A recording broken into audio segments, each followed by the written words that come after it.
నమస్తే అండి. యూట్యూబ్ ప్రేక్షకులకు నా యొక్క నమస్కారాలు. ఈ మరుగుమందు చూసారా అండి? మరుగుమందులో 2 రకాలు ఉంటాయి. మనకు ఒకటి వచ్చేసి తినే తాగే దాంట్లో పెట్టేది, అంటే అది కడుపు పెట్టేదన్నమాట.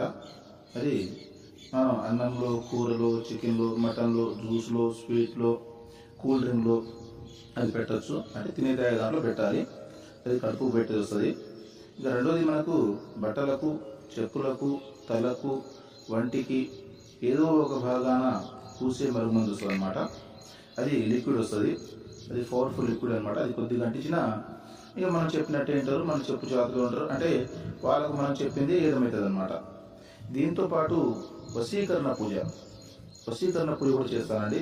చాలా సంవత్సరాల నుంచి విడిపోయిన భార్యాభర్తలు కానీ, ప్రేమికులు కానీ, పిల్లలు కానీ, ఎవరైనా కానీ చాలా సంవత్సరాల నుంచి విడిపోయిన వాళ్ళని పీర్ల ద్వారా, వాళ్ళ ఫోటోల ద్వారా నేను వశీకరణ పూజ చేస్తాను. వశీకరణ పూజ చేసి వాళ్ళని దగ్గర చేస్తాను. నాకు చాలామంది చెప్పారు, గురుగారు వాళ్ళ కాడ